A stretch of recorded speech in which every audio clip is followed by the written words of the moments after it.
Hello everyone, कैसे हैं आप सब। आइए आज हम बिल्कुल नए टॉपिक की बात करते हैं जिसका नाम है राग। अब जैसा कि आपको पता है कि पिछले नाम जरूर आपको गिना दो हमेशा ही, तो इनकी कड़ी मैंने आपको पहले बताया था कि मैंने ये सब कड़ियां जोड़ रखी हैं। तो आज उस कड़ी का एक अगला पॉइंट है। सबसे पहले हमने जाना था संगीत, उसके बाद हमने जाना ध्वनि को, ध्वनि से बना नाद, नाद से बना श्रुति, श्रुति से बना स्वर, स्वर से बना सप्तक, सप्तक से बना थाट, और थाट से पैदा हुआ राग। अब जैसा कि मैं आपको कल बता चुका हूं कि रागों की उत्पत्ति थाट से होती है, लेकिन बच्चों को हमेशा गलतफहमी हो जाती है कि थाट पहले आए होंगे, जबकि थाट शब्द का प्रचलन ही आधुनिक काल में हुआ। ऐसा नहीं है, पहले राग आए थे।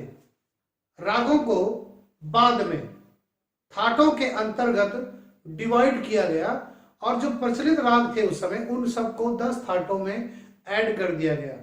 उसके बाद जो नए राग उत्पन्न हुए वो 10 थाटों से उत्पन्न हुए, लेकिन जो प्राचीन राग थे वो कभी भी थाट से उत्पन्न नहीं हुए। सबसे पहले भगवान शंकर के मुख से 5 राग और 30 राग में उत्पन्न मानी गई, लेकिन बाद में ये मत सामने आया कि 6 राग और 36 रागनियां थी। तो आज हम बात करने वाले हैं राग के विषय में। तो आइए राग की परिभाषा जानते हैं। कम से कम 5 और अधिक से अधिक 7 स्वरों की कम से कम 5 और अधिक से अधिक 7 स्वरों की स्वरों और वर्णों से, स्वरों और वर्णों, यहां पर वर्ण शब्द जो है शब्दों के लिए प्रयोग हुआ है कि शब्दमाला जो होती है गीत में होती है। तो स्वरों और वर्णों से सुसज्जित बहुत ही सुंदर रचना जो सुनने वाले के चित्त को आकर्षित करे और उसका रंजन करे, वह रचना राग है। राग शब्द का जो प्रयोग है शास्त्रों में, राग का मतलब ही आनंद देना है। राग का जो अर्थ है उसका राग बराबर आनंद देना, वह क्रिया जो आनंद दे उसे राग कहते हैं। प्राचीन काल में राजा महाराजा राग रस में डूबे रहते थे, तो इसका मतलब ये नहीं कि वो राग गाते रहते थे। राग रस मतलब वो जिंदगी को आनंदमय रूप से व्यतीत करते थे, तो उस क्रिया को राग रस कहा जाता था। तो वहीं से निकल के आया है राग, और राग का मतलब है आनंद देना। तो एक ऐसी रचना जो स्वरों और शब्दों से सुसज्जित हो, उसमें कम से कम 5 और अधिक से अधिक 7 स्वर हो, ऐसी रचना जो तालबद्ध हो, ऐसी रचना जो सुनने वाले के चित्त को मधुरता प्रदान करे, जो उसको आनंद से भाव विभोर कर दे, ऐसी रचना को राग कहते हैं। अब बात आती है राग कितने होते हैं। तो कल जब थाट पढ़ाया था तो उसमें बताया था कि 10 थाट हैं, और ये बताया था कि एक थाट से 484 राग उत्पन्न होते हैं। ऐसा नहीं है, ये शास्त्रों में लिखा हुआ है, बाकी ऐसा नहीं है। राग असंख्य हैं, 484 पे ही बात कभी खत्म नहीं हुई। तो एक थाट से असंख्य राग उत्पन्न हो सकते हैं, और दुनिया भर के राग हैं, कोई काउंटिंग नहीं है। जैसे कुछ के नाम मैं आपको बता रहा हूं, जैसे राग जौनपुरी, जैसे राग भैरव, भैरवी, कल्याण, कई प्रकार के राग हैं। आपको बता दूं, आपके जो 10 थाट हैं वो भी एक प्रकार के राग हैं, उनके नाम से भी राग हैं सेम टू सेम। उसी चीज का आज हम थोड़ा सा जिक्र भी करेंगे कि वो सेम टू सेम नाम वाले राग क्या कहलाते हैं। तो अभी हम बात कर रहे हैं कि रागों के अलग अलग नाम हैं, असंख्य राग हैं और राग बहुत सारे हैं। तो आइए रागों के कुछ नियम जान लेते हैं कि रागों के नियम क्या हैं।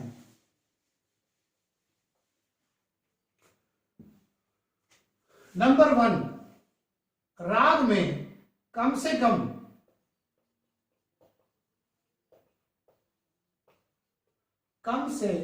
कम 5 और अधिक से अधिक 7 स्वर होने चाहिए। राग में कम से कम 5 और अधिक से अधिक 7 स्वर होने चाहिए।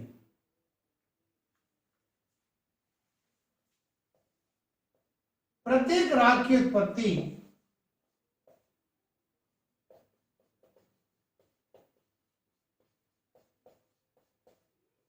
उत्पत्ति थाट से होती है। नंबर 3, राग रंजक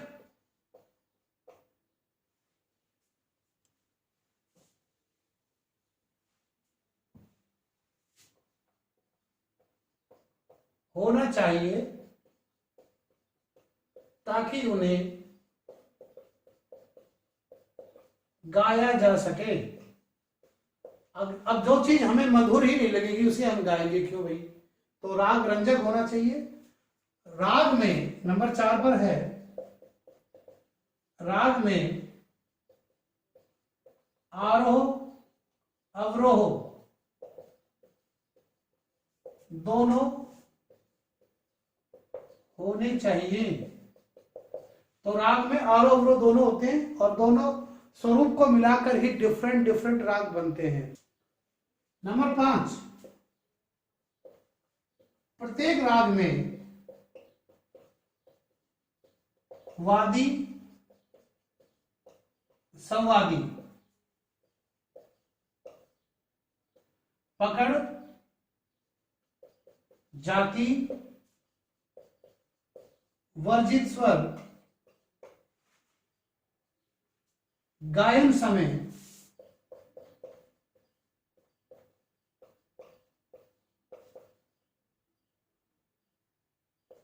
आदि निश्चित हैं। और भी नियम हैं, मैं वो आपको लिखवा रहा हूं, तो आइए और नियम लिखते हैं।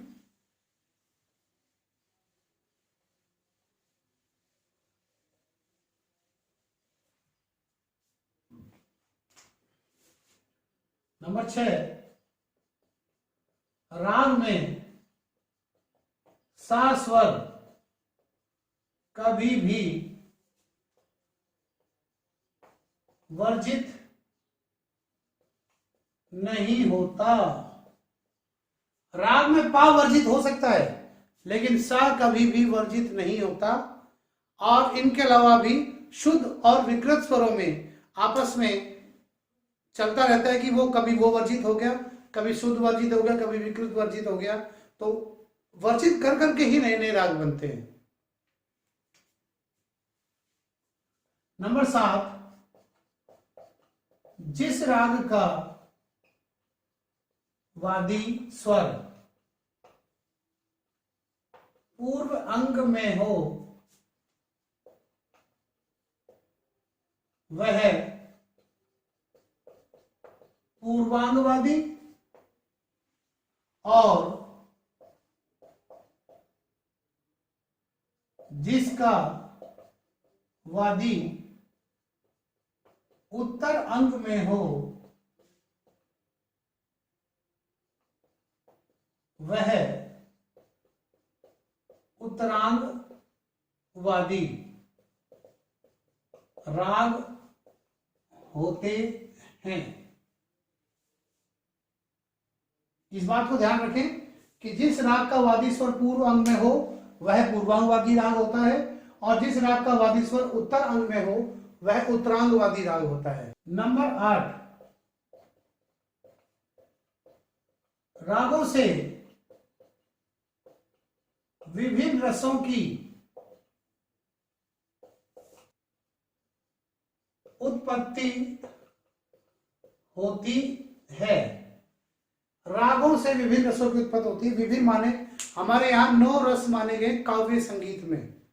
जो काव्य रूपी होता है, जो हम कविताएं गाते हैं, उनमें 9 रस होते हैं, जैसे कि हास्य रस, श्रृंगार रस, करुण रस, भक्ति रस, है ना, वीर रस, विभत्स रस, वात्सल्य रस, इस प्रकार के 9 रस हैं।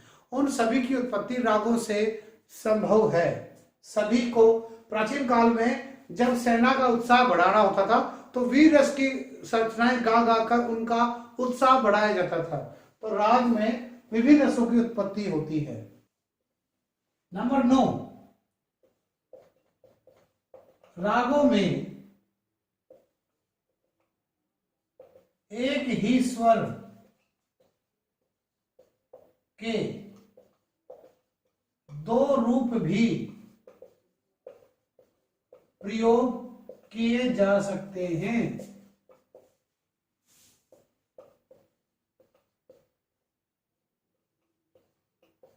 अर्थात जो स्वर का 2 रूप होते हैं, एक तो शुद्ध, एक विकृत। विकृत में भी 4 कोमल और एक तीव्र। तो जैसे कि मान लो रे कोमल भी और रे शुद्ध भी है, तो किसी किसी राग में दोनों स्वर एक साथ प्रयोग हो जाते हैं, लेकिन राग के स्वरों की संख्या पे कोई फर्क नहीं पड़ता, क्योंकि दोनों कभी भी एक साथ प्रयोग नहीं होते हैं। अगर आरोह में रे कोमल होगा तो अवरोह में शुद्ध हो सकता है। तो इस प्रकार से आरोह अवरोह में अलग अलग दोनों स्वरों को प्रयोग किया जाता है। ऐसा कभी कभी किसी किसी राग में हो जाता है। नंबर 10,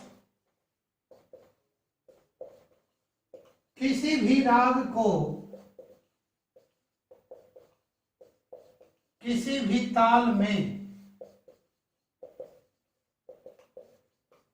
गाया, बजाया जा सकता है। तो इस प्रकार आपने 10 नियम जाने, और भी बहुत से नियम हैं, लेकिन अगर आप ये 10 नियम भी याद कर लेते हैं तो एनफ है। आइए अब हम एक नए टॉपिक की बात करते हैं, इसी में राग से रिलेटेड है, जो कल भी चर्चा आई थी और आज भी उसकी चर्चा एक बार हो चुकी है, और उसका नाम है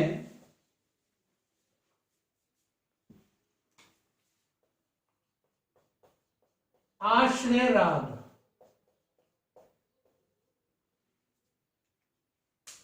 ऐसे कई बार सुनने को आता है कि फला राग अपने थाट का आश्रय राग है। मैं आपको बता दूं कि राग पहले उत्पन्न हुए हैं, थाट बाद में उत्पन्न हुए हैं। तो थाटों को ऐसे 10 वर्ग बनाए हमारे उत्तर भारतीय संगीत में, जिनमें सभी रागों को एक कैटेगरी बनाई जा सकती थी। अब उन वर्गों के नाम रखने थे, तो प्रसिद्ध रागों को लिया गया और उन प्रसिद्ध रागों से उन थाटों का नाम रखा गया। तो जिन रागों के नाम से उनके थाट हैं, उन रागों को आश्रय राग कहा जाता है। जिन रागों के नाम से उनके थाट हैं, उन रागों को आश्रय राग कहा जाता है। कुछ लोग ये भी सुनते पाए गए हैं कि अपने ही थाट के नाम से जिस राग का नाम है, उस राग को आश्रय राग कहते हैं। बात दोनों की एक ही है कि थाट का नाम भी वही हो और राग का नाम भी वही हो। इस प्रकार से जो राग और थाट दोनों एक ही नाम के हो, उन रागों को आश्रय राग कहते हैं। अब ऐसे राग कौन कौन से मैं आपको बता दूं। बिलावल,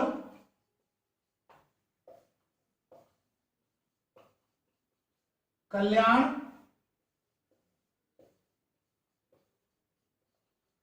खवाज, काफी,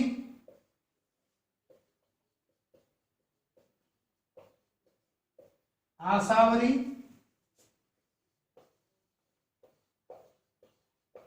भैरव,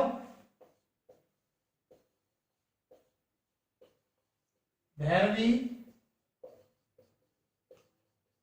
मारवा, पूर्वी और तोड़ी। ऐसे 10 राग हैं जो अपने ही थाट के नाम से माने जाते हैं। तो उन्हीं 10 रागों को आश्रय राग कहा जाता है। आपके सिलेबस में भैरव भी है, भैरवी भी है, तो ये राग आपके सिलेबस में आएंगे। तो भैरवी इसी साल आपके सिलेबस में है और भैरव 12वीं क्लास के रागों में है, जो कि आश्रय राग हैं। तो इस प्रकार मैं समझता हूं कि आप राग का चैप्टर समझ चुके हैं। आगे अगले टॉपिक में हम बात करेंगे नए टॉपिक की। तब तक के लिए धन्यवाद, नमस्कार।